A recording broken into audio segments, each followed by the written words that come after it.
Okay, so you've subscribed to a streaming service that delivers high-quality, uncompressed audio, or at least lossless. And now you're sitting down to listen to some crystal clear music. You put on your Bluetooth headphones. We might have an issue here.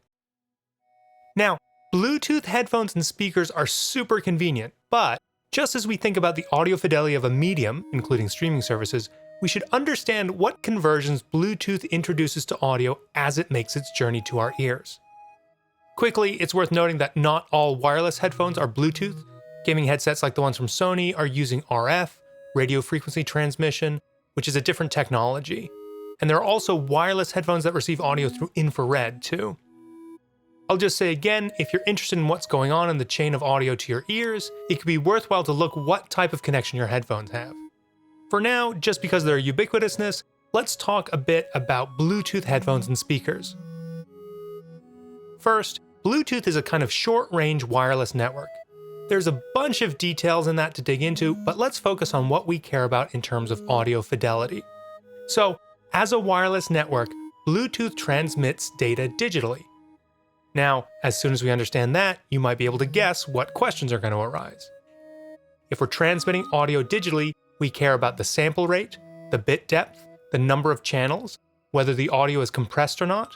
If it is compressed, is it lossy or lossless compression? If it's lossy compression, what's the codec? What's the bit rate?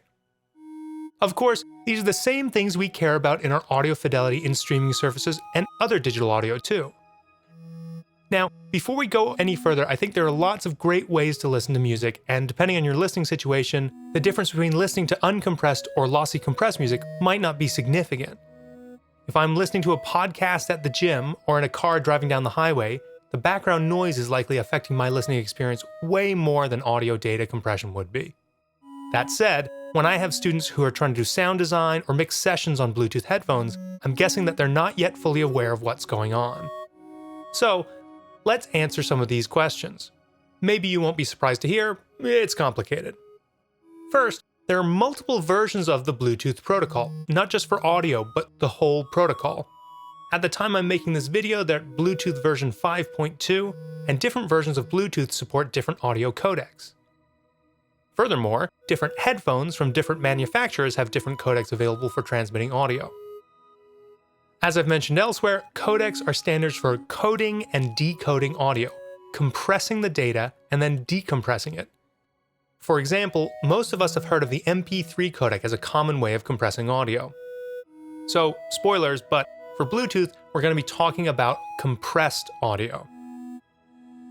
Broadly speaking, there are two ways to compress audio, two categories of codecs. Lossless, where after decompressing we have the exact same thing as when we started, and lossy, where the decompressed result is different, but hopefully close enough that our ears and brains don't notice. I go into audio data compression more deeply in another video, and you can check that out if you want to dig into this idea further. Before we get into it, a quick reminder that CD quality uncompressed audio is 44,100 samples per second, 16 bits, 2 channels. So the bandwidth is 44.1 times 16 times 2, 1411.2 kbps, kilobits per second. Now, going over all the possible audio codecs for Bluetooth would take a while, be boring, and probably be obsolete information after a year or so.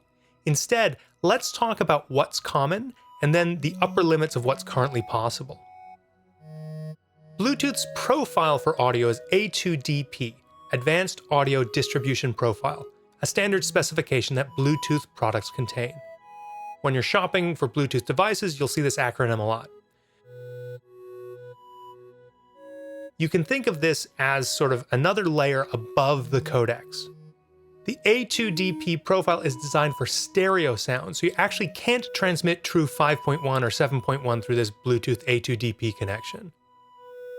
The A2DP profile supports different codecs, but let's start with its mandatory codec, which is SBC, the Low Complexity Subband Codec. If a device is claiming that it supports A2DP, it must support this codec. We'll go into optional codecs in a moment, but let's look into some of the details of this required codec. First, SBC can support audio sample rates up to 48 kHz. CD quality audio is 44.1 kHz, so SBC can support higher fidelity sample rates than CDs. But SBC is lossy compression, and once we're using lossy compression, we're affecting the fidelity of the audio once we decode it. High quality SBC over Bluetooth has a maximum bitrate of 345 kbps, and remember our CD is 1411.2 kbps. Now, will you notice a difference between this and uncompressed audio? It's hard to say, but again, it's definitely worth knowing what's happening in your audio chain. So SBC is required for A2DP, but there are other codecs that are optional, and one common one is AAC, Advanced Audio Coding. AAC is another lossy compression format, and it's the one used by Apple Music and Tidal for Tidal's compressed audio.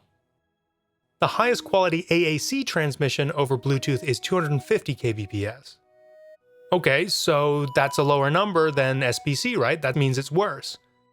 Well, it's complicated again. While bitrate can give us information about how much data is used per second, not all codecs compress equally well, or, put another way, with an equal amount of loss. It's easy to say, for example, an MP3 with a bitrate of 128 kbps will have more data loss than an MP3 compressed at 320 kbps. But once you try to compare an MP3 at 320 with an AAC at 160, for example, things get a lot less clear.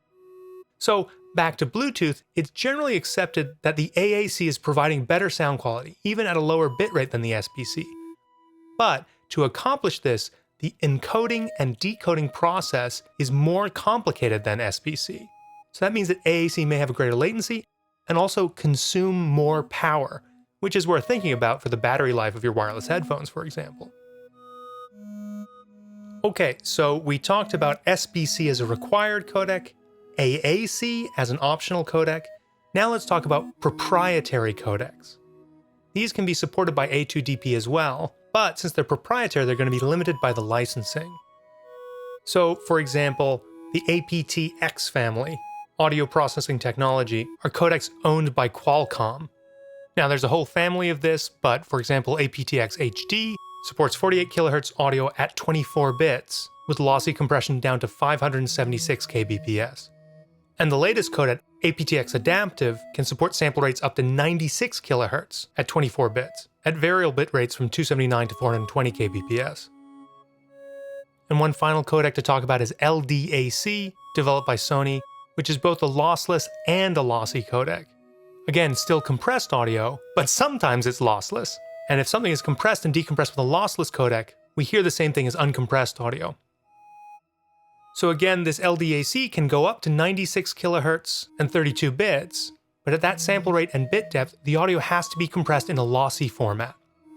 The LDC switches between transmitting at 330 kbps, 660 kbps, and 990 kbps, depending on the connection strength. So at that highest connection strength, it can stream CD quality audio with lossless compression. And at 990, it can even go beyond CD quality with 48 kHz at 16 bits. So then the question arises, what do you lose and what do you gain from higher sample rates that then have to be sent with lossy compression? Okay, should you really care about this? Honestly, in most listening situations, the codec's quality probably doesn't matter. The Bluetooth codec probably isn't the weakest link in your audio chain. If you're listening through AirPods, for example, the quality of your headphone loudspeaker is probably affecting audio fidelity way more than the codec you're using. And if your music is already stored in a compressed format, that compressed format may already have a lower fidelity than your Bluetooth speaker. But again, if you're aware of what's going on with your headphones and speakers, you're better informed to make good choices. And if you're hoping to listen to high fidelity audio in an ideal listening environment, you can understand how wirelessly transmitting audio can affect that, and even think about selecting which Bluetooth audio codec you want to use.